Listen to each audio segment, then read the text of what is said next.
Welcome once again to DigiCampus Grade 11 History. Our focus is on Russia, the Soviet Union, and the implementation of communism, firstly on the part of Lenin and now on the part of Stalin. In the last of our programs, we begin in the year 1934, which marks the beginning of what are known as Stalin's Purges, also known as the Great Terror.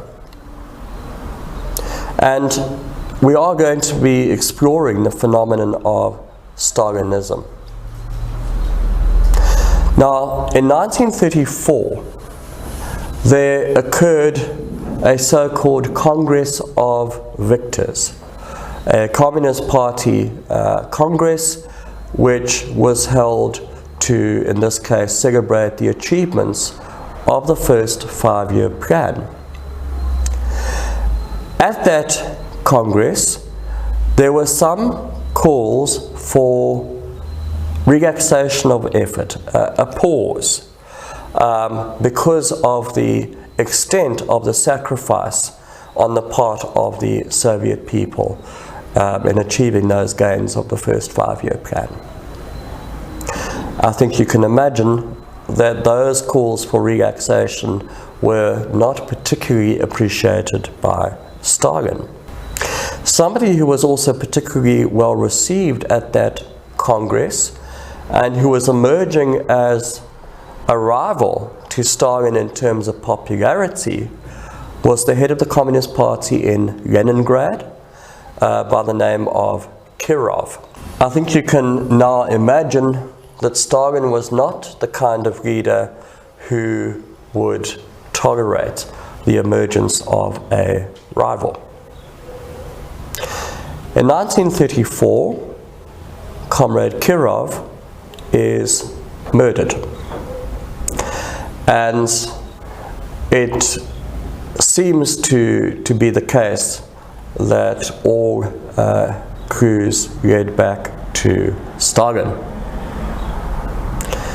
Cynically, Stalin uses the murder of Comrade Kirov as evidence of counter-revolutionary forces, of the existence of enemies of the revolution, of Trotskyites, supporters of Leon Trotsky, the presence of these enemies in their midst. And thus begins what, as I've mentioned, is referred to as the Purges or the Great Terror. It was a period of mindless brutality. It is conducted by Stalin's secret police or political police, the OGPU, and we have every aspect of Soviet society being affected. It was a period of tremendous disruption. And the modus operandi was, at dead of night or maybe in the early hours of the morning, a factory manager, a diplomat, one of the old party comrades of Lenin, whoever the case may be, would receive a knock on the door. That person would be taken for interrogation and detention by the OGPU, perhaps never to appear again, or, particularly in the case of prominent individuals, they would appear before what became known as show trials. Show trials because this was political theatre. The verdict of either death or being sent to a labor camp, which was perhaps worse than death, the verdict was never in doubt. The verdict was predetermined. Stalin himself sometimes surreptitiously even observed some of these show trials. no mercy was shown.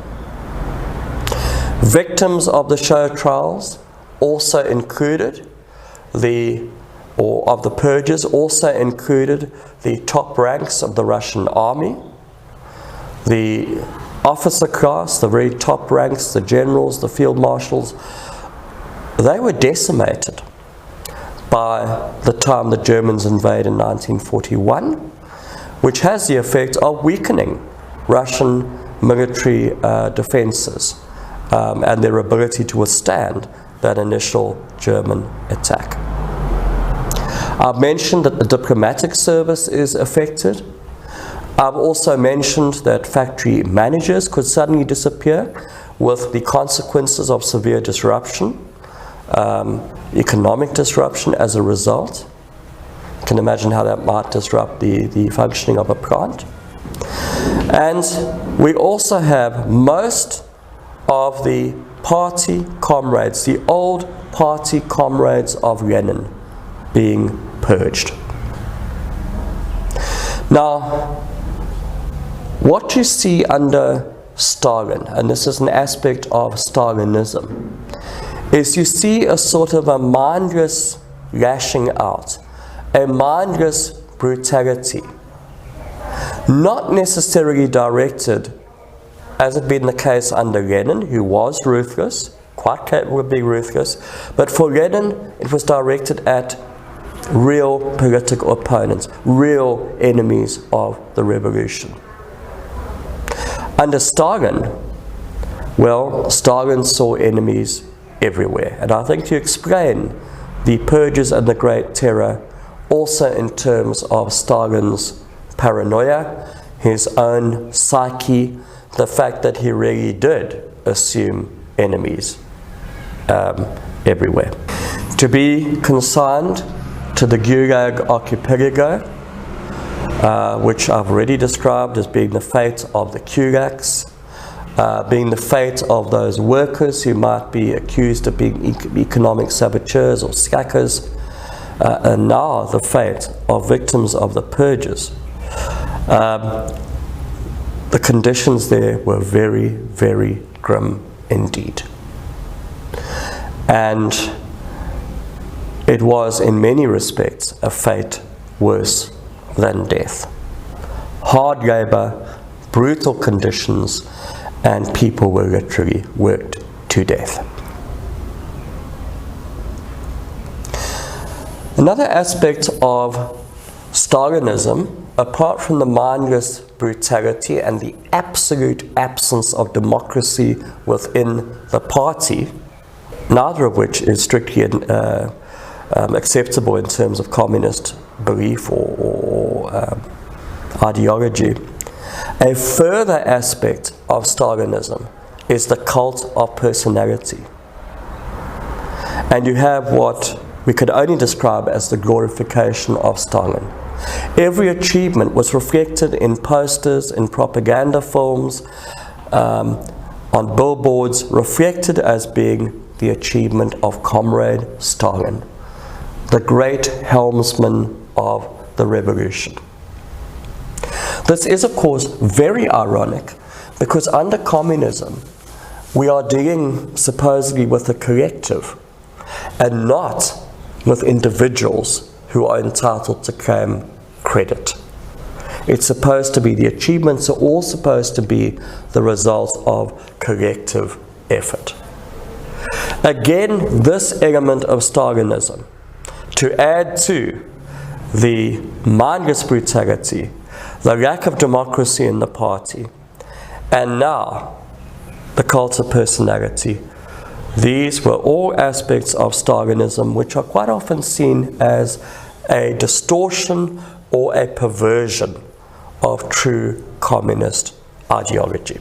We should pause just to reflect that as under Lenin, Soviet women achieved the same kind of equality in society, even if that equality was to entail sharing the burdens and the suffering of the agricultural and industrial workers as socialism in one country was achieved. But this focus on equality for women continued under Stalin. Now on the credit side, yes, Stalin's decimation of the officer corps of the army during the Great Terror weakened the army's ability to resist when the Germans invaded in 1941, Operation Barbarossa. On the other hand, as I've mentioned, if the economic modernization of the Soviet Union had not been as successful as it was, had there not been the rapid industrialization, had there not been those new industrial cities established behind the Ural Mountains, then the Germans, who by December 1941 had reached the very gates of Moscow, the Germans might not ultimately have been repulsed and flung back over the frontier. So that is very much a consequence of Stalin's economic achievements, socialism in one country, making that single communist state so strong that it would survive in a hostile world, hostile capitalist world. Stalin also assumes a prominent role as the war leader of the Soviet Union, as the commander-in-chief in what the Russians view as the Great Patriotic War. And here we see an image of Comrade Stalin. This is at the Yalta Conference at the end of World War II. He is seen here with one of the other prominent Allied leaders, President Franklin Delano Roosevelt of the United States. And to Roosevelt's left, if you were seeing the complete photograph, would be Winston Churchill, Prime Minister of the United Kingdom. So Stalin was one of the big three of the Allies during World War II. He would continue to rule the Soviet Union until his death in 1953. And as I have attempted to describe, his historic role, achievements, undoubted. But on the other hand, we have this darker side, which particularly historians must take into account. And here we practice empathy.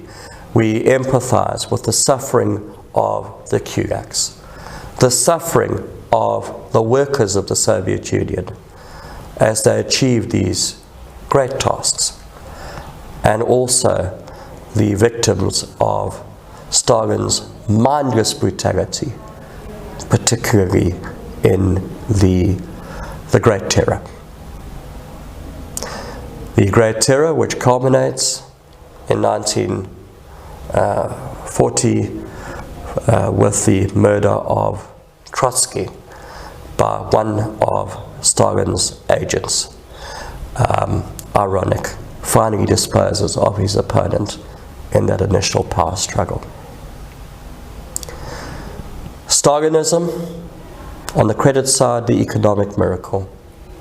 On the other side, the terrible human cost.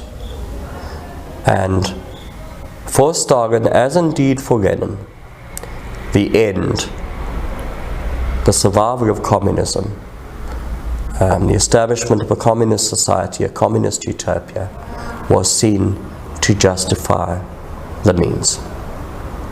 Thank you very much.